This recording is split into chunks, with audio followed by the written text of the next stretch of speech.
শ্রী শ্রী বৃহৎ ভাগবতামৃতম দ্বিতীয় খণ্ড তৃতীয় অধ্যায়। শ্রী গোপকুমার উবাচ ব্রহ্মলোকাদিমাং পৃথিবীম আগচ্ছन् দৃষ্টবানহম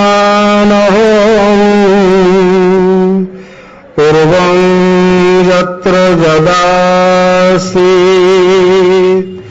তদ্গন্ধোऽস্তি ন কুত্রচিৎ।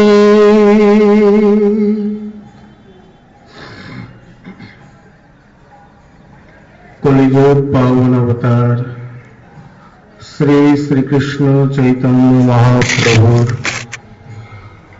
অতি অন্তরঙ্গ প্রিয় পার্ষদবর গৌড়ীয় আচার্য কুলভাস্কর পরম বিরক্ত শিরোমণি কবিকুল মুকুটমণি বিশ্ব বৈষ্ণব রাজসভা সভাজন ভাজন শ্রী শ্রী বৃহৎ ভাগবতামৃতে দ্বিতীয় খণ্ডে তৃতীয় অধ্যায়ে ভজন নামক বিষয় বর্ণন করতে গিয়ে বলছেন, ব্রহ্মলোকাদিমাং পৃথিবীম আগচ্ছन् দৃষ্টবানহম পূর্বং যত্র যদাসীৎ তদ্গন্ধ অপ্যস্তি ন কুত্রচিৎ।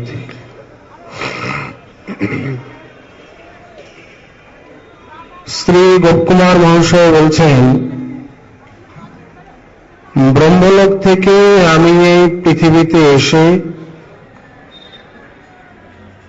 দেখলাম যে পুরাকালে মানে আমি যাওয়ার পূর্বে পৃথিবী যেখানে যেমন ছিল এখন আর তেমন নেই। তার মানে কোন জায়গায় তার কোনো গন্ধ বা চিহ্ন মাত্র নেই। তার কারণ হল যে তিনি ব্রহ্মলোকে এতদিন অতিবাহিত করে এসেছেন, মানে আমাদের এক বছরে যেখানে ব্রহ্মলোকের এক ত্রুটিকা মাত্র সম্পন্ন হয়ে থাকে, এমন যে ব্রহ্মলোকের আয়ু ইত্যাদি বা কাল গণনা, সেই গণনা অনুযায়ী পৃথিবীতে এখন আর কোনো কিছুই অবশেষ নেই। মানে আবার সব নতুন করে পরিবর্তিত হয়ে গেছে। এইখানে তৃতীয় অধ্যায়ে এসে তিনি ভজনকে প্রতিস্থাপন করছেন, অর্থাৎ দ্বিতীয় অধ্যায় যে মানে দ্বিতীয় খণ্ড যে গোলক মাহাত্ম্য নিরূপণ, সেই গোলক মাহাত্ম্য নিরূপণ প্রসঙ্গে তৃতীয় অধ্যায়ে ব্রহ্মলোক আদি থেকে একবার প্রত্যাবর্তন করে আবার তিনি বৃন্দাবনে আসবেন। বৃন্দাবনে এসে আবার এই ব্রজ বৃন্দাবনের মহিমাকে দর্শন বর্ণন ইত্যাদি করে আবার সেই মন্ত্রজপ প্রভাবে তিনি ঊর্ধ্বলোকাদিতে গমন করবেন। বৈশিষ্ট্য এতটুকুই, আগে তিনি মন্ত্রজপাদি করে একটি একটি লোক অতিক্রম করে গেছেন, আর পরে অতি শীঘ্র তিনি এই লোকাদি অতিক্রম করে চলে যাবেন। এইখানে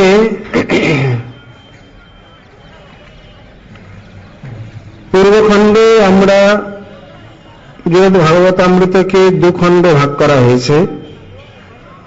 পূর্বখণ্ড হচ্ছে শ্রী ভগবৎ কৃপা সার নির্ণয় বা ভগবৎ কৃপা পাত্র নির্ণয়, আর দ্বিতীয় খণ্ড হচ্ছে শ্রী গোলক মাহাত্ম্য। মানে ভূলোক থেকে শুরু করে একেবারে গোলক পর্যন্ত প্রত্যেকটি লোকের সার সংক্ষেপ বর্ণন, তত্ত্ব লোকের সাধন এবং সেই সাধনজনিত প্রাপ্তি ইত্যাদি সম্বন্ধে বর্ণন করলেন। তার মধ্যে ভৌম, দিব্য, প্রপঞ্চাতীত, ভক্ত, প্রিয়, প্রিয়তম এবং পূর্ণ কৃপাপাত্র, এই হচ্ছে পূর্বখণ্ডের 7টি অধ্যায়। আর উত্তরখণ্ড বা দ্বিতীয় খণ্ডে বৈরাগ্য, জ্ঞান, ভজন, বৈকুণ্ঠ, প্রেম, অভীষ্ট লাভ এবং জগদানন্দ,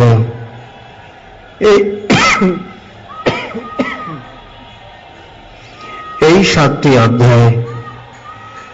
মোট এই 14টি অধ্যায়ে তিনি শ্রী ভাগবতামৃতকে বর্ণন করেছেন। ভগবদ ভক্তি শাস্ত্রানাম অয়ং সারস্য সংগ্রহ। ভগবদ ভক্তি শাস্ত্রের এটি হল সার সংগ্রহ। অনেকে প্রশ্ন করেন যে আমরা ব্যাসদেবকৃত শ্রীমদ্ ভাগবত মহাপুরাণ দেখতে পাই, আর এইখানে একেবারে বৃহৎ ভাগবতামৃত,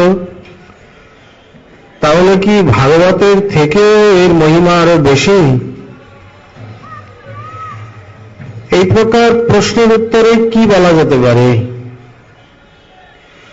যদি আমরা অন্তরঙ্গ বিচার করি, তাহলে অন্তরঙ্গ কারণ হিসাবে শ্রী ব্যাসদেব হলেন শ্রী নারায়ণের জ্ঞান শক্তির আবেশ অবতার, আর সনাতন প্রভু শ্রীমতী রাধারানীর অতি প্রিয় অন্তরঙ্গ সহচরী। কোথায় শ্রী ব্যাসদেব আর কোথায় শ্রী সনাতন প্রভু? যদি এই সকল ভার আদি তাদের উপর দেওয়া হতো, বিচার করলে কত কত ভাগবত তারা মুহূর্তের মধ্যে, নিমেষের মধ্যে রচনা করতে পারতেন। কিন্তু তথাপি শ্রী ব্যাসদেবকে মর্যাদা দিয়ে তার আনুগত্যে তিনি বৃহৎ ভাগবতামৃত রচনা করেছেন। বৃহৎ ভাগবতামৃতের উদ্দেশ্যই হল যে ভাগবতে যে যে স্থান অস্পষ্ট বা যে সকল স্থানকে সেই পুঙ্খানুপুঙ্খভাবে বর্ণনা করা হয়নি, তাকেই বৃহৎ ভাগবতামৃতে সুস্পষ্ট রূপ দান করা বা তাকে বিস্তার করা। এই কারণে আমরা দেখতে পাই ভাগবতের সম্বন্ধে কতিপয় ভক্তের কিছু কিছু অভিযোগ রয়েছে। অভিযোগ মানে সর্ববেদান্ত সারহি শ্রীমদ্ ভাগবতম ইষ্যতে তদ রসামৃত তৃপ্তস্য নান্যত্র স্যাদরতি ক্বচিৎ। সর্ববেদ বেদান্তের সারাৎ সার শ্রীমদ্ ভাগবত মহাপুরাণ, সর্ববেদৈক সৎফল, ইনি নিজেই স্তুতি করেছেন, এবং কল্পবৃক্ষের সুপক্ক ফল। এখন প্রশ্ন হল যে মাত্র 7 দিন আয়ু, যার 7 দিন তাও নির্দিষ্ট নয়, 7 দিনের মধ্যে তার যে কোনো সময় মৃত্যু হতে পারে, মানে মহারাজ পরীক্ষিতের। এমন যে আসন্ন মৃত্যু, এমন যে ব্যক্তি, তাকে কিনা এই প্রকারে ভাগবত শোনাতে বসে কোথায় কোন ভৌগোলিক বর্ণন, কোথায় কোন 24 অবতার, কোথায় কোন লোকালোকের বর্ণন, অবতারের বর্ণন, তাদের চরিত্র ইত্যাদি নানাবিধ কথা। কেন সেখানে সম্পূর্ণরূপে শ্রীকৃষ্ণলীলাই বর্ণন করতে পারতেন? কারণ ভাগবতে বর্ণিত বিষয় অন্যান্য পুরাণেও বর্ণিত হয়েছে, বিশেষ করে সৃষ্টি তত্ত্ব, অবতার তত্ত্ব ইত্যাদি ইত্যাদি।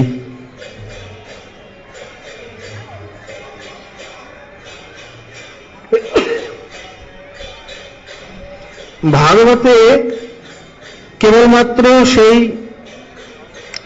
নির্মল কৃষ্ণ কথা বা কৃষ্ণ লীলা কথা তিনি বর্ণন করতে পারতেন।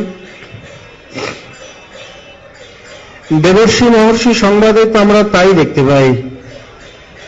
তিনি বলছেন, এ যাবৎকাল তুমি পরম পুরুষোত্তমের মুখগাথা শ্রী গীতা বর্ণন করেছ, কিন্তু তার লীলা কথাকে বর্ণন করনি। এইবার এমন একটি সাত্তত সংহিতা তুমি রচনা করো, যার দ্বারা শ্রী ভগবানের পবিত্র লীলা গাথা যদুত্তম শ্লোক যশোন কীর্তনম, যেখানে উত্তম শ্লোক ভগবানের এই যশ গাথাই কীর্তিত হবে। কিন্তু ভাগবতে আমরা তো সম্পূর্ণরূপে দেখতে পাই না। যদিও বা দশম স্কন্ধ ধরা যায়, তার মধ্যে ব্রজলীলাই বা কতটুকু। যাই হোক, দশম স্কন্ধটি তাও কৃষ্ণলীলা, কিন্তু বাদবাকি স্কন্ধগুলি, বিশেষ করে তৃতীয় স্কন্ধের সৃষ্টি লীলা, পঞ্চম স্কন্ধের ভৌগোলিক জটিল লীলা ইত্যাদি সম্বন্ধে ভক্তের অভিযোগ রয়েছে। বৃহৎ ভাগবতামৃতে কিন্তু তা নেই। এখানে তিনি বলছেন, বৃহৎ ভাগবতামৃতে কেবল সার কথা,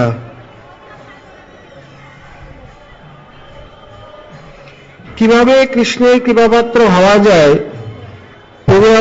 পূর্বখণ্ডে সেই বিষয়ে সেই রূপে নিরূপণ করেছেন, আর কিভাবে এই লোককে অতিক্রম করে কোন কোন সাধনের দ্বারা শ্রী গোলকাদি বা গোলকনাথের সেবা প্রাপ্ত হওয়া যায় সেই প্রসঙ্গে বর্ণন করেছেন। অতএব এত উপাদেয়তা আমরা অনেক সময় ভাগবতে দেখতে পাই না। এই জন্য বৃহৎ ভাগবতামৃত নাম সার্থকই হয়েছে। ভগবত ভক্তি শাস্ত্রানাম অয়ং সারস্য সংগ্রহ। এক কথায় বলতে গেলে গৌড়ীয় বৈষ্ণব সম্প্রদায়ের ভক্তির উপাসনার সার সংগ্রহ সংগৃহীত হয়েছে এই গ্রন্থে। তার অমর সৃষ্টি পূর্বখণ্ডে দেবর্ষি নারদ মহাপরিব্রাজক, আর দ্বিতীয় খণ্ডে শ্রী গোপকুমার।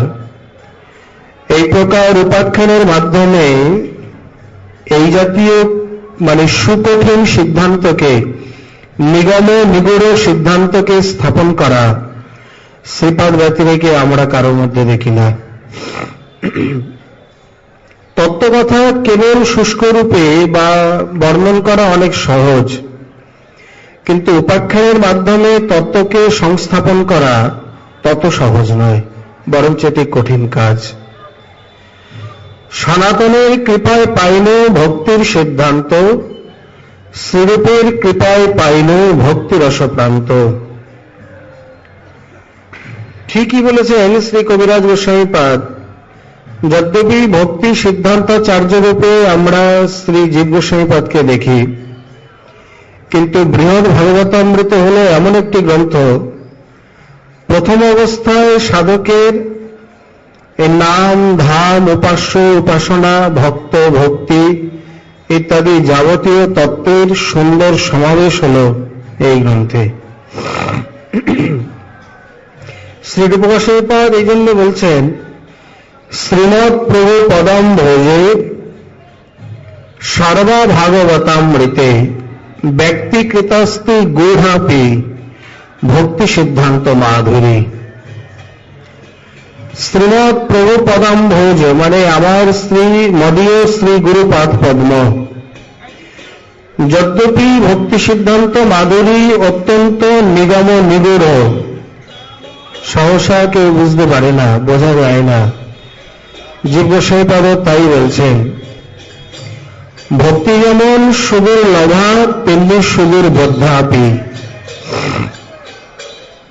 সেই সুদূর বোদ্ধা ভক্তিকে এত সহজেই তিনি সংস্থাপন করেছেন যে বলার কথা নয়, কেবল আস্বাদনেরই কথা।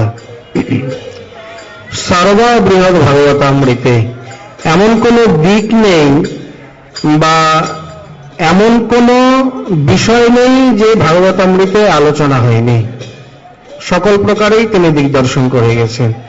এক কথায় অমর সৃষ্টি। সনাতন গ্রন্থ কইলা ভাগবতামৃতে ভক্ত ভক্তি কৃষ্ণ তত্ত্ব জানি যাহা হইতে। সিদ্ধান্ত সার গ্রন্থ কইল দশম টিপ্পণী কৃষ্ণ লীলা রস প্রেম যাহা হইতে জানি। কেবল দশম স্কন্ধের আবার কৃষ্ণলীলা স্তব বা ব্রজলীলাকে তিনি আলাদা করে আবার ব্যাখ্যা করেছেন। কৃষ্ণ লীলা রস প্রেম যাহা হইতে জানি। হরিভক্তি বিলাস গ্রন্থ কইলা বৈষ্ণব আচার বৈষ্ণবের কর্তব্য যাহা পাইয়ে পার। বৈষ্ণব স্মৃতি সদাচার গ্রন্থ কি নেই হরিভক্তি বিলাসের মধ্যে?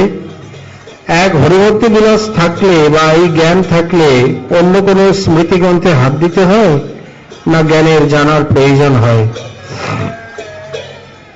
আর যত গ্রন্থ কইলা তাহাকে করো গণন মদন গোপালের সেবা সেই সঙ্গে প্রকটন।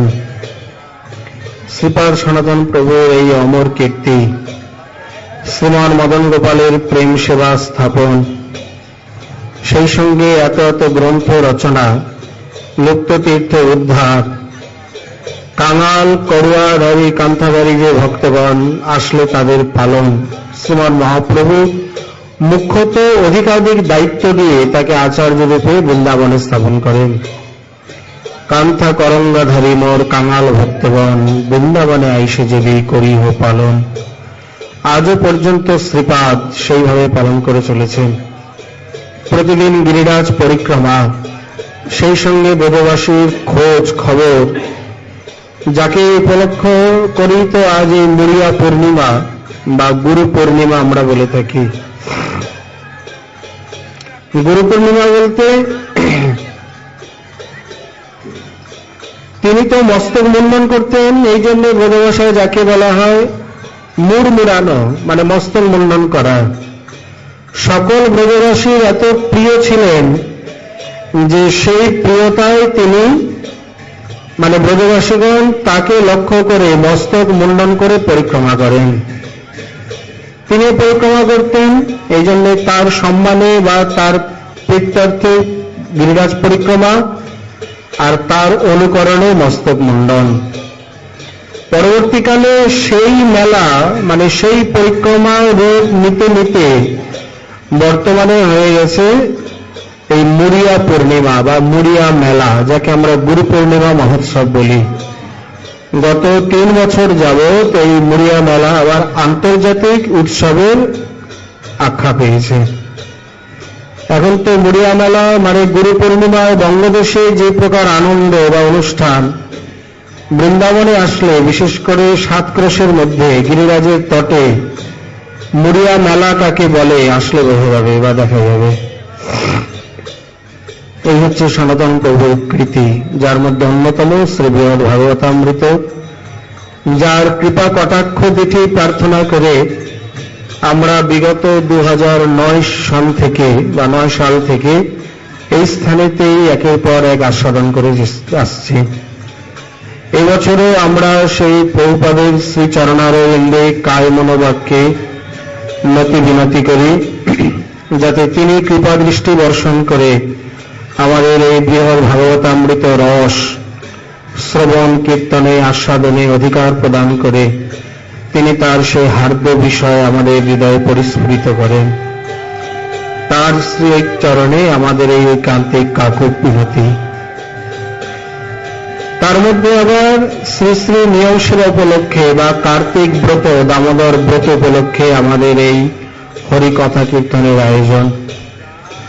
এখানে তিনি হরিভক্তি বিলাসে বলছেন, দামোদরং প্রপদ্যেহং শ্রীরাধা রমণং প্রভুম প্রভাবৎ যস্য তৎপৃষ্ঠ কার্তিকে সেবিত ভবেৎ। প্রত্যেক ব্রত বা সংকল্পের পূর্বে, মানে ব্রত মানেই সংকল্প, বা ব্রতের পূর্বে একটি সংকল্প গ্রহণ করা উচিত। শ্রীপাদ হরিভক্তি বিলাসে দেখিয়েছেন, যেমন একাদশী ব্রতের ক্ষেত্রে তেমনি অন্যান্য যত জন্ম জয়ন্তী ব্রত আছে, মানে একেবারে বৈশাখ মাস থেকে শ্রী নৃসিংহ চতুর্দশী থেকে শুরু করে চৈত্র মাস রামনবমী পর্যন্ত যত জন্ম জয়ন্তী ব্রত, সকল ব্রতের পূর্বে আগে সংকল্প নিতে হয়। এখানেও নিয়ম ছিল আমাদের একটি ব্রত, তার মধ্যে মাঘ ব্রত, বৈশাখ ব্রত বা কার্তিক ব্রত বা দ্বাদশ মাসের দ্বাদশ কৃত্য রয়েছে। তার মধ্যে কার্তিক মাসের যে কৃত্য, সেই কৃত্যের পূর্বে প্রথমে তিনি সংকল্প জানাচ্ছেন কিভাবে, দামোদরং প্রপদ্যেহম, আমি শ্রী দামোদর দেবের চরণে প্রণাম বিধান করি বা শরণাগত হই। শ্রী রাধা রমণং প্রভুম, যিনি কেবল শ্রী মা যশোদার দামোদর তা নয়, তিনি শ্রী রাধারও রমণ, মানে শ্রীমতী রাধারানীও তাকে এই প্রকার বন্ধন করেছিলেন, যার জন্য তার নাম হয়ে যায় রাধা দামোদর। এই মাসেতে আমরা 3 দামোদরের কথা পাই, আর এই তত্ত্বটি না জানার ফলে অনেক সময় একাকার হয়ে যায়। 3 দামোদর বলতে কার্তিক মাসের যে অধিদেবতা, মানে সনাতন শিক্ষায় চৈতন্য চরিতামৃতের মধ্যলীলায় 20 পরিচ্ছেদেতে যে প্রভুর ঐশ্বর্য বর্ণন করেছেন, সেইখানে সেই চতুর্ভুজ থেকে প্রকাশিত যে দ্বাদশ মাসে 12 জন অধিদেবতা, তার মধ্যে কার্তিক মাসের অধিদেবতা দামোদর। যেমন বৈশাখে মধুসূদন, ফাল্গুনে গোবিন্দ, কার্তিকে দামোদর, আষাঢ়ে বামন, ঠিক সেই প্রকার এইখানে বলছেন যে কার্তিকের যে অধিদেব তিনি হলেন দামোদর, কিন্তু তার নিচে সঙ্গে সঙ্গে লিখে দিয়েছেন রাধা দামোদর অন্য ব্রজেন্দ্র কঙ্গর। বৃন্দাবনের যে দামোদর, মানে মা যশোদার দামোদর, যাকে তিনি বন্ধন করেছিলেন কবে, এই কার্তিক মাসে অন্নকূটের দিন। অন্নকূটের দিন এদিকে এমন ভোগ লাগছে, আর ওদিনই তিনি, মানে আগের দিন দীপাবলি উপলক্ষে সকলে চলে গেছেন মানসগঙ্গার তীরে। গোপাল ছোট বলে মা যাননি, মা মনে করতেন যে অন্যের তৈরি মাখনে পেট ভরে না, এই জন্যই চুরি করে, আজ আমি নিজে হাতে তৈরি করে খাওয়াবো। পদ্মগন্ধা গাভীর কিছু দুগ্ধ দই পেতে রেখেছিলেন কালী পূজার দিন, মানে দীপাবলির দিন। পরের দিন সকালে উঠে, মানে অন্নকূটের দিন সকালে উঠে অতি প্রত্যুষে তিনি সেই দধি মন্থনে প্রবৃত্তা হন, আর এই দিনে তিনি এসে দধি ভাণ্ড ভঞ্জন করেন, আর সেই দিনে মা তাকে ধরে বন্ধন করেছিলেন। তার মানে তার যে ভক্তবাৎসল্যের এই যে চরম বিকাশ বা পরম প্রকাশ, দামোদরত্ব, এই অন্নকূটের দিন প্রকাশিত হয়। এই জন্যে মা যশোদার প্রিয় লাল বা তার নয়নের নীলমণি হিসাবে দামোদরকে বলা হয়। দাম মানে রজ্জু, উদরে মানে কোটিদেশে বন্ধন করেছিলেন বলে তার নাম হয়ে যায় দামোদর। এছাড়াও আর এক দামোদর আছে, এটি ভাগবতে নেই, এটি রয়েছে শ্রী রাধা কৃষ্ণার্চন দীপিকাতে, শ্রীজী প্রভুর গ্রন্থে। উনি সেখানে দেখিয়েছেন কার্তিকী পূর্ণিমাতে নন্দভবনে একটি বড় মহোৎসব হয়, প্রতি বছরই হয়। সেই দিন আবার কৃষ্ণ রাধারানীকে কুঞ্জে সংকেত করেছিলেন। এখন উৎসবের মধ্যমণি বা নয়নমণি কৃষ্ণচন্দ্র, তিনি গেলে উৎসব পণ্ড হয়ে যাবে। এই জন্যে তিনি উৎসব সমাধা করে তার বেরোতেই কিছু সময় লাগে। ওদিকে রাধারানী তিনি সংকীর্তিতা হয়ে কুঞ্জে অভিসারিকা হয়ে অপেক্ষা করছেন। অভিসারিকা থেকে উৎকণ্ঠিতা, উৎকণ্ঠিতা থেকে ধীরে ধীরে খণ্ডিতায়। কি করবেন? এতক্ষণ ধরে বসে আছেন, অপেক্ষা করে আছেন, এখনো আসছে না। বাধ্য হয়ে তিনি একটু খণ্ডিতা মানে মানিনী হন। এদিকে শ্রীকৃষ্ণচন্দ্র উৎসব সমাধান করে তারপর কুঞ্জ মানে গোপন পথে বেরিয়ে আসতে তার কিছু বিলম্ব হয়। এই বিলম্বে গিয়ে যখন পৌঁছেছেন, রাধারানী মানিনী হয়ে প্রথমে তো তার সঙ্গে কোনো বার্তালাপই করলেন না। শ্যামসুন্দর বলছেন, আমি জানি তুমি কি জন্য মানিনী হয়েছ। কি করবে বলে? এটি আমাদের বার্ষিক উৎসব, আর আমি যদি আমাদের উৎসবে না থাকি তাহলে কি করে হয়? সকলে বাড়ি শুদ্ধ লোক একেবারে খোঁজ পড়ে যাবে। এই জন্য উৎসব সমাধান করে তারপরে আমি গোপন পথে তোমার কাছে এসেছি। জানি কিছু বিলম্ব হয়েছে, তো এর জন্য যদি তুমি আমাকে দণ্ডিত করতে চাও করতে পারো, তোমার যা খুশি তুমি দণ্ড দিতে পারো, আমি মাথা পেতে স্বীকার করে নেব। রাধারানী হঠাৎ কোন আবেশে এসে বলছেন, ঠিকই, তুমি প্রতিদিন আমাকে এই প্রকার বিলম্বিত করাও, প্রতিদিন আমি উৎকণ্ঠিতা খণ্ডিতা হয়ে যাই, আজ তোমাকে আমি দণ্ডই দেব।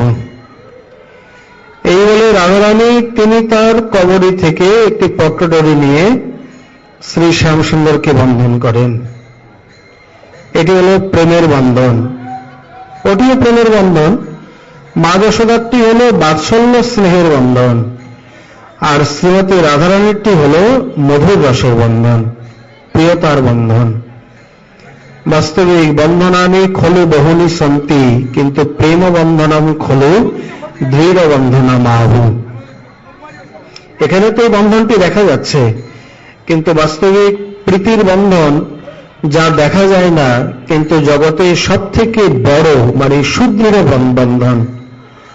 অন্যান্য বন্ধন তো চোখে দেখা যায়, খুলে ফেলা যায়, কিন্তু এই নির্মল নিষ্কপট নিষ্কাম প্রীতির বন্ধন এত বড়, এত দৃঢ় বন্ধন যে স্বয়ং মুক্ত পুরুষ, মুক্ত পদ যে শ্রী ভগবান, যার চরণ আশ্রয় করলে মুক্তি লাভ হয়, মুক্তি পদে সদায় ভাগ, স্বয়ং সেই মুক্তিপদ মুক্তিদাতা ভগবান পর্যন্ত বদ্ধ হয়ে যায়, তিনিও নিজে মুক্ত হতে পারেন না। অথচ আশ্চর্য, এই প্রেমকে আবার দেখাও যায় না, মানে বন্ধনকে দেখাও যায় না অব্যক্ত রূপে। যার সামান্য একটু নিদর্শন এই লীলাতে প্রকাশিত হয়েছিল, তিনি তাকে বন্ধন করেন বা সেই বন্ধন তিনি দেখতে পান। শ্যামসুন্দর বলছেন, এই বন্ধন অত্যন্ত সুখের বন্ধন। কারণ প্রিয়জন যদি, নিজেই বলেছেন, প্রিয়া যদি মান করি করে ভৎসন, বেদস্তুতি হইতে সেই হরে মোর মন। তার শ্রীমুখ বাণী, পরিহাস বাণী যদি এত প্রিয় হয়, তাহলে তার কৃত বন্ধন যে কত প্রিয় হবে একমাত্র শ্যামসুন্দরী মানে সেই রসিক শেখরই বুঝতে পারে। আমরা অনুমান করতে পারবো না, ব্যাখ্যা তো দূরে থাক। তিনি সহর্ষে সব প্রেমে সেই বন্ধনকে স্বীকার করলেন এবং নিজেই ঘোষণা করে দিলেন, আজ থেকে আমার আরেকটি এই প্রেমবশ্যতার নাম জগতে প্রকাশিত হল, শ্রী শ্রী রাধা দামোদর। এখানে কে যেন এসে দামোদর প্রশ্ন করেছেন যে শ্রীজীব প্রভুকে দামোদর সেবা কে দিয়েছে? শ্রীজীবের প্রাণধন তো, তিনি ভক্ত, অথচ এতটুকু সেই সংবাদ তার জানা নেই যে এই সেবাটি তাকে দান করেন তার শ্রী গুরুদেব শ্রীরূপ গোস্বামীপাদ। মানে তিনি যখন গোবিন্দ বিগ্রহ প্রকট করেন, বৈষ্ণব ইতিহাস মতে শ্রীরূপ গোস্বামীপাদ আরো দুটি বিগ্রহ প্রকট করেছিলেন, একটি শ্রী দামোদর আর একটি রাধারমণ। রাধারমণের সম্বন্ধে বিতর্ক রয়েছে। ভক্তি রত্নাকরের মতে শ্রী শালগ্রাম শিলা থেকে দামোদর রাধারমণ প্রকটিত বৈশাখী পূর্ণিমায়। আবার শ্রী মনোহর দাসজি রচিত অনুরাগ বল্লীর মতে শ্রী রাধারমণ রূপ গোস্বামীপাদের দ্বারা প্রকটিত। গোবিন্দের সেবা দেখে শ্রী গোপাল ভট্ট গোস্বামীর মনেও এই প্রকার এই আকুতি জেগেছিল যে আমার যদি বিগ্রহ থাকত তাহলে আমিও তাকে এই প্রকার প্রেম সেবা করতে পারতাম। শ্রী রূপ গোস্বামী তার মনোভাব বুঝে তিনি আরেকটি বিগ্রহ প্রকট করে তাকে দান করেন, আর দামোদর প্রকট করে শ্রীজী প্রভুকে দান করেন। পরবর্তীকালে তিনি আদেশ করে যান যে এই বিগ্রহ তুমি সেবা করো। এই জন্যে বৈষ্ণব ঐতিহাসিকগণের মতে শ্রীরূপের দ্বারা 3 মুখ্য বিগ্রহ প্রকটিত: গোবিন্দ, দামোদর এবং রাধারমণ। যাই হোক, এইভাবে তিনি দেখাচ্ছেন যে শ্রী রাধা দামোদর নাম সেই দিন থেকে প্রকটিত হয়।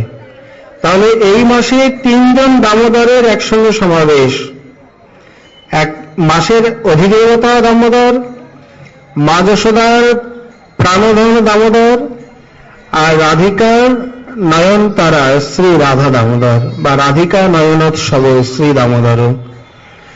এই জন্যে অনেকেই আমরা কীর্তন অনেক সময় একটু এদিক ওদিক করে ফেলি, কার্তিকেরও অধিদেব রাধা দামোদর হয়ে। এখন যদি কার্তিক মাসের অধিদেবতা করেন তাহলে এই শব্দটি ঠিক নয়, আর তোর করা হয় বলা হয় তাহলে অনেকাংশে ঠিক আছে। কারণ এই দামোদরের নাম অনুযায়ী এই ব্রতের নাম হয়ে যায় দামোদর ব্রত, কার্তিক মাস অনুযায়ী নাম হয়ে যায় কার্তিক ব্রত। নিয়মপূর্বক ভজন করে বলে এই জন্য নাম হয়ে যায় নিয়ম সেবা ব্রত। আর এই মাসে যে কোনো ব্রত করা হয় শ্রী হরির উদ্দেশ্যে, শ্রী দামোদরের উদ্দেশ্যে 1 অঞ্জলি জল, একটি ধূপ দীপ দান, একপত্র তুলসী দান, যা কিছু করা হয় শ্রী হরি তাকে বহুমানন করেন। একটি তুলসী পাতা অর্পণ করলে এই মাসে কোটি তুলসী পাতা অর্পণের ফল পাওয়া যায়। 1 অঞ্জলি জল দিলে কোটি অঞ্জলি জল প্রদানের, একদিন একটি দ্বীপ দান করলে কোটি দ্বীপ দানের ফল। এই জন্যে এই ভক্তির ক্রমবর্ধমানতা বা ভক্তির প্রাধান্য দেখানো হয়েছে বলে এই নিয়ম, এই ব্রতকে বলা হয় ঊর্জা ব্রত। ঊর্জা ভক্তি মানেই যথা ভক্তি মমর্জিতা, একাদশে যে শ্রী ভগবান নিজ মুখে বলেছেন, তার মানে নিত্য ক্রমবর্ধমানা যে ভক্তি, সেই ভক্তিকে বলা হয় ঊর্জা ভক্তি।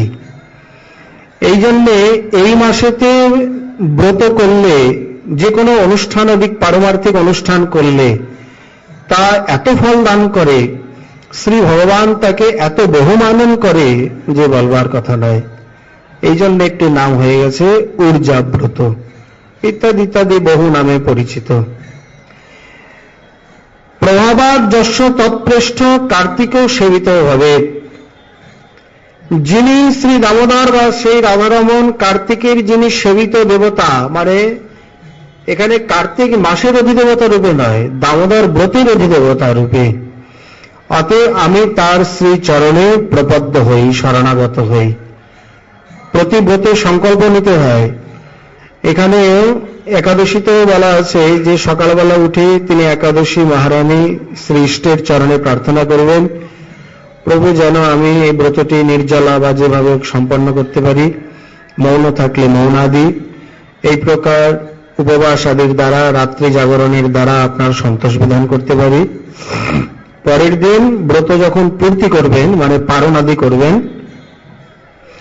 ব্রতের ফল শ্রী ব্রতেশ্বরের চরণে অর্পণ করে তারপর ব্রত ভঙ্গ করবেন।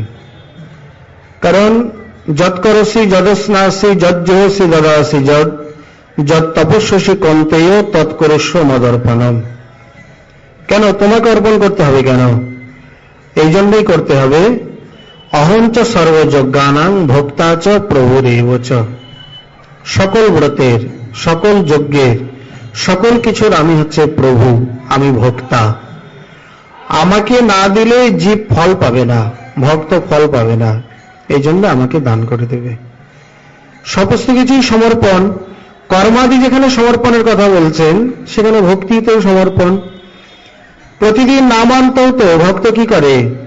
শ্রীমৎ মহাপ্রভুর চরণে নামযজ্ঞকে সমর্পণ করে মালাকে সংস্থাপন করে। তার মানে কি, প্রভু তোমার নাম তুমি গ্রহণ করো। যেমন মাসে বছরে উপার্জন করে বৈষয়িক জীব তার বিষয় অর্থকে মানে অর্থাগারে ব্যাংক আদিতে জমা রাখে, তেমনি ভক্ত প্রত্যেক দিন তার এই অর্জিত নাম বা তার এই অর্জিত সাধন ইত্যাদি মহাপ্রভুর চরণে যেন মহাপ্রভুর ব্যাংকে জমা দিয়ে দিল। মহাপ্রভু কি করবেন? দিন প্রতিদিন তাকে সুদে আসলে বাড়াবে। মানে যখন জমা করছেন, যদি একদিন 1 লক্ষ নাম জমা করেন, এই প্রকার করতে করতে প্রভু হয়তো তাকে 1.25 লক্ষ বা 1.5 লক্ষ নামের ফল দেবে। কারণ অর্থাগারে জমা রাখলে আমরা কি পাই? সুদ পাই। তো এমনি তো মানুষ রাখে না। তো তোমার চরণে সমর্পণ করব, তুমি কিছু দেবে না? বলে হ্যাঁ, অবশ্যই দেব, এই জন্যই তো সমর্পণ করার কথা বলছি। তেমনি আমরাও এই দামোদর ব্রতের প্রারম্ভিক পর্বে শ্রী শ্রী রাধা দামোদর দেবের শ্রী চরণে শ্রী কুণ্ড যুগল, শ্রী গোস্বামীবর্গ, শ্রী গুরু আচার্যবর্গ, ভক্তি বৃন্দা ধাম নামাদি সকলের শ্রীচরণে আমরা সংকল্প গ্রহণ করি, তিনি যেন আমাদের এই দামোদর ব্রতকে যৎকিঞ্চিত রূপেই, আমরা যে তেমন ব্রতী তাও নয়, বিশেষ করে মাদৃশ্য জীব, যথাকথঞ্চিত রূপে যৎকিঞ্চিত রূপে এই যে সামান্য ব্রতের সংকল্প, শ্রবণ কীর্তন পরিক্রমা আদি আদি, শ্রী প্রভু যেন কৃপা করে প্রত্যেকটি অঙ্গকে সম্পূর্ণ সুষ্ঠু রূপে মানে হানিরহিত রূপে বা অনর্থাদি রহিত রূপে তিনি যেন সম্পূর্ণ করে তার শ্রী চরণারবিন্দে আবার আমরা এই উদযাপন তিথিতে তার চরণে সমর্পণ করে ব্রতকে সম্পূর্ণ করতে পারি। তিনি সেই কৃপা দৃষ্টি বর্ণন করুক, সেই কৃপা দর্শন করুক। শুধু একদিন দুদিন নয়, মাসাধিক কালব্যাপী এবং প্রতি বৎসরে অন্যান্য বৎসরের ন্যায় সম্পূর্ণ ব্রতের দেবতা ব্রতেশ্বর তিনি যেন এই সম্পূর্ণ ব্রতকে অখণ্ডভাবে পালন করিয়ে তিনি চিরকৃত কৃতার্থ ধন্যাতি ধন্য করেন। শ্রী শ্রী রাধা দামোদর আদি দেবের চরণে আমাদের সেই কাকু মিনতি, সেই ঐকান্তিক প্রার্থনা। এইখানে তার মহিমা বলতে গিয়ে শ্রীপাদ আরো অনেক অনেক বিষয়ের মহিমা বলেছেন। শ্রী ধ্রুব মহাশয় এই যে তার এত স্বল্পকালে সিদ্ধি, দেবর্ষি তিনি গিয়ে উত্তরপাদকে বলছেন, রাজন কিং পরিশুষ্যে নবা, তোমার মুখটা তো শুকিয়ে আছে কেন? ও তুমি এত বড় স্ত্রৈণ যে তোমার ছেলে জঙ্গলে ঘুরে বেড়াচ্ছে, তুমি খুঁজে পাওনি। যার চিন্তা করো না, তোমার সন্তান অতি অল্পকালের মধ্যে একটি বিশেষ কর্ম করে ফিরে আসছে, তার জন্য রাজধানীকে সুসজ্জিত করো। ওদিকে ধ্রুবকেও বলেছেন 6 মাসের মধ্যে তোমার সিদ্ধি। এটি যেমন সিদ্ধ গুরু তার বাক্যের প্রভাব, তেমনি শ্রীপাদ হরিভক্তি বিলাসে দেখিয়েছেন তার মধ্যে অতি সত্বর সিদ্ধি লাভের একটি কারণ হল এই দামোদর মাস। দামোদর মাস মানে যে 6 মাস তিনি সাধন করেছিলেন, কোথায়? এই পূর্ণ মধুবনে।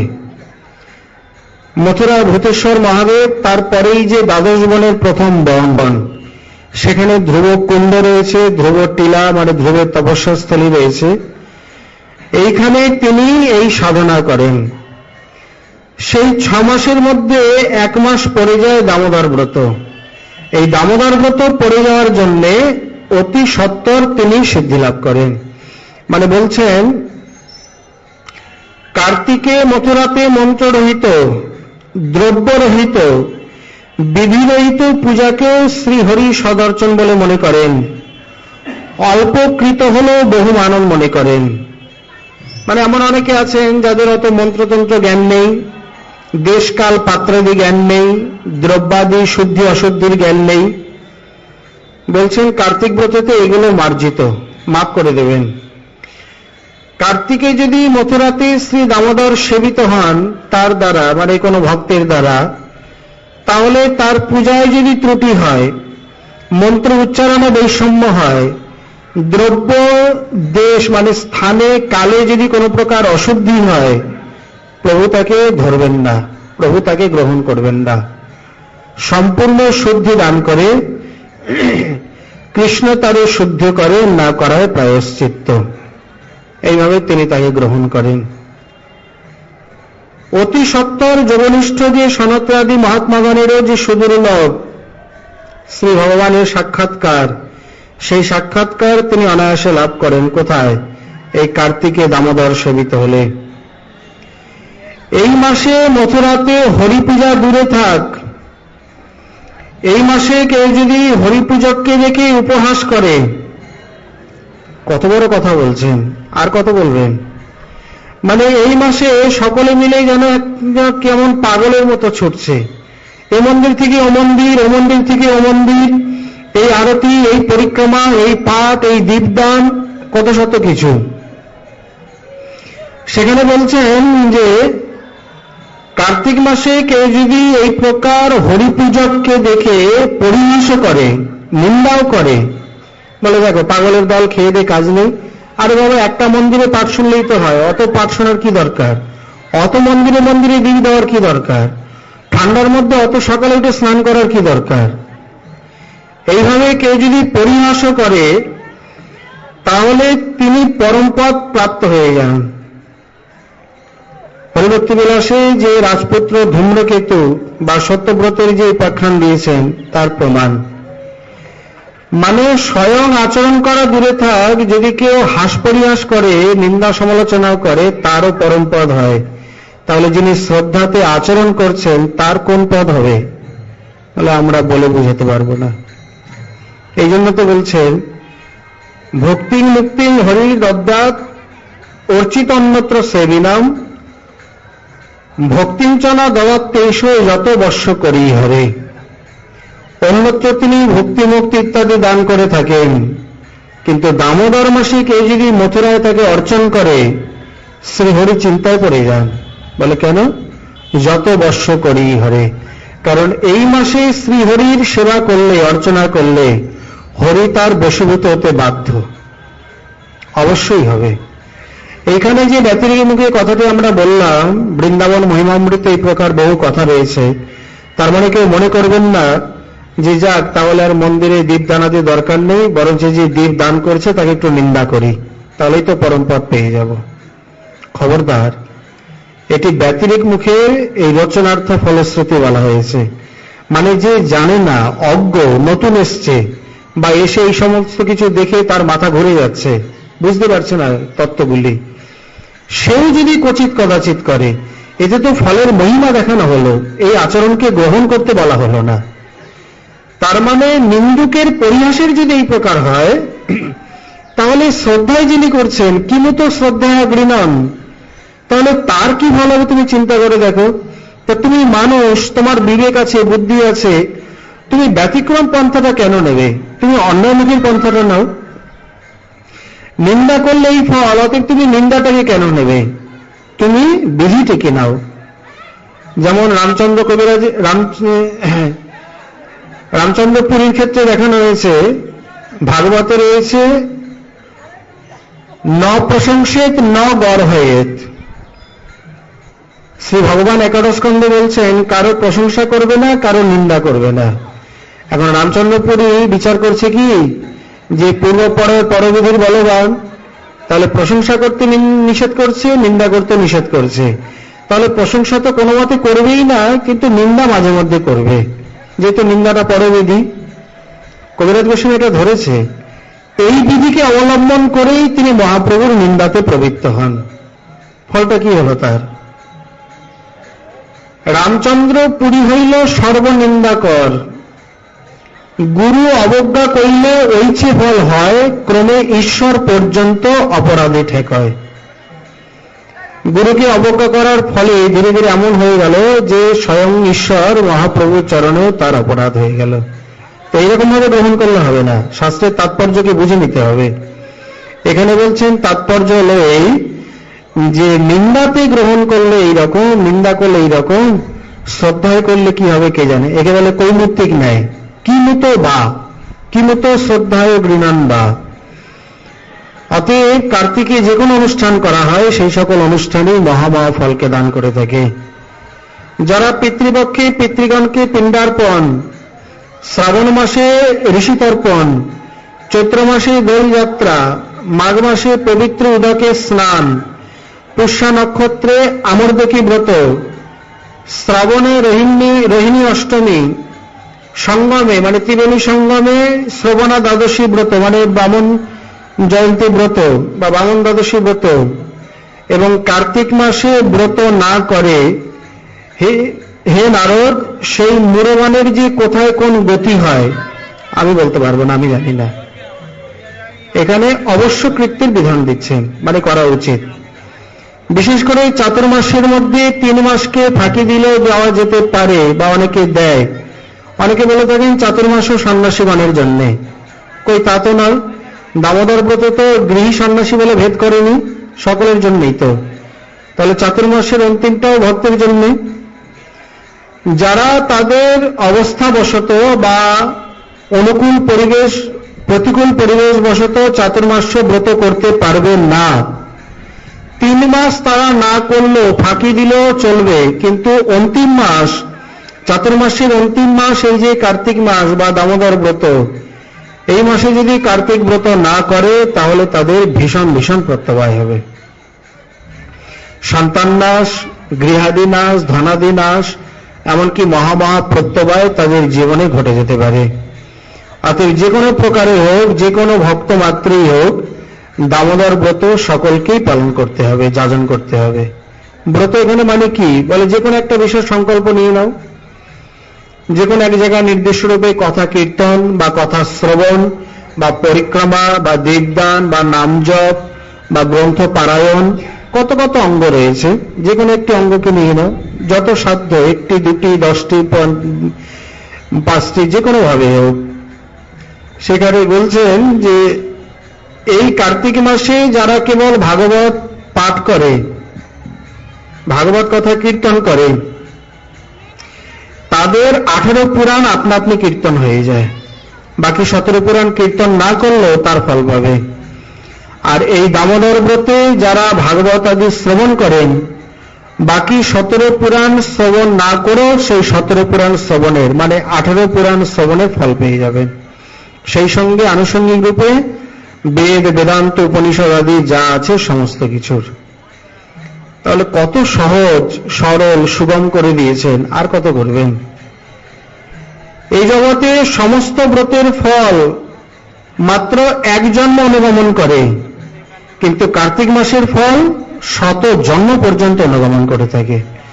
মানে জীবনে হয়তো একবারই দামোদর ব্রত আচরণ করার সৌভাগ্য হয়েছে, আর পারেনি, বাদ বাকি অন্য কার্যে মেতে গেছেন বা কার্য ব্যাপারে সে মারাই গেছেন, আয়ু নেই বা কালবশত রোগবশত মারা গেছেন। এই একবার দামোদর ব্রতের ফল 100 জন্ম পর্যন্ত তাকে অনুগমন করবে। কত শত মহিমা। অতএব এই ব্রতের মহিমা বলে কোনো শেষ করা যাবে না, মানে সাগরের মতো অগাধ অনন্ত। মহিমার দিকে তাকিয়েও যারা ব্রতাদি করে তারাও কিন্তু যথার্থ ব্রতী নয়। কারণ যে কোনো কর্মে আমি কর্তা, এই করছি এই মনোভাব আর ফলের আকাঙ্ক্ষা যদি এই মনোভাব থেকে থাকে, তাহলে সেই কর্মেও বন্ধন হয়ে যাবে, সে যতই শুভ কর্ম হোক। এই জন্য ভক্তকে আমরা কথা প্রসঙ্গে আলোচনা করলাম ঠিকই, যারা নবীন বা যাদের মনের মধ্যে দৃঢ়তা নেই তাদের দৃঢ়তা আনার জন্য, কিন্তু ভক্ত এই মহিমার দিকে তাকিয়ে করবেন না। ভক্ত কোন দিকে তাকাবেন? কৃষ্ণার্থে অখিল চেষ্টা। আমি ব্রত করব কেন না? আমার প্রভুর সন্তোষের জন্য। দামোদর ব্রত করলে প্রভু সন্তুষ্ট হবে, অতএব তার প্রীত্যর্থে। কৃষ্ণ প্রীতে ভোগ ত্যাগ, কৃষ্ণ তীর্থে বাস। তার মানে কি? সবসময় 2 রকম মনোভাব কাজ করে। অনেক ভক্ত রয়েছে স্তব স্তোত্রগুলোর মহিমা উল্টিয়ে দেখে, এই স্তবের এই মহিমা, অতএব এই স্তবগুলো আমি রোজ পাঠ করব, এই স্তবের এই মহিমা, তাহলে এইটাই রোজ পাঠ করব। কিন্তু ঐকান্তিক ভক্ত মহিমার দিকে তাকাবে কেন? ঐকান্তিক ভক্ত দেখবে প্রভুর প্রিয়তার দিকে, কোন নামাবলী, কোন স্তবাবলী, কি কি পাঠ করলে প্রভু সন্তুষ্ট হয়, আমি তাই করব। মহিমা বলে মহিমা চুলাই যাক, থাকুক বা নাই থাকুক, আমার কোনো প্রয়োজন নেই। আমার প্রভু সন্তুষ্ট কিনা আমি সেই দিকে দেখব। সাধারণ সকাম ভক্তের দৃষ্টি হলো মহিমার দিকে, ফলশ্রুতির দিকে। ঐকান্তিক ভক্তের দৃষ্টি হলো প্রভুর প্রিয়তার দিকে। এর দ্বারা 2টি দিক বিচার হয়ে গেল। এখন যার যেমন ভাব তার তেমন লাভ, যস্য ভাবনা যাদৃশী সিদ্ধির ভবতি তাদৃশী এব। তাহলে যে ভক্ত মহিমার দিকে তাকিয়ে ভক্তি অঙ্গ যাজন করবেন তার প্রাপ্তি সেই প্রকার, আর যে ভক্ত প্রভুর প্রিয়তার দিকে তাকিয়ে ভক্তি অঙ্গ যাজন করবেন তিনি প্রভুকেই পাবেন। কারণ তিনি বলছেন আমি প্রিয় হয়ে মানে সন্তুষ্ট আমি নিজেকেই দান করি, আত্মদান করে থাকি, এরপরে আর দানের কিছু নেই। অতএব ভক্ত কোন দিকে তাকাবেন তার কি প্রয়োজন তিনি নিজেই নিরূপণ করে নেবেন।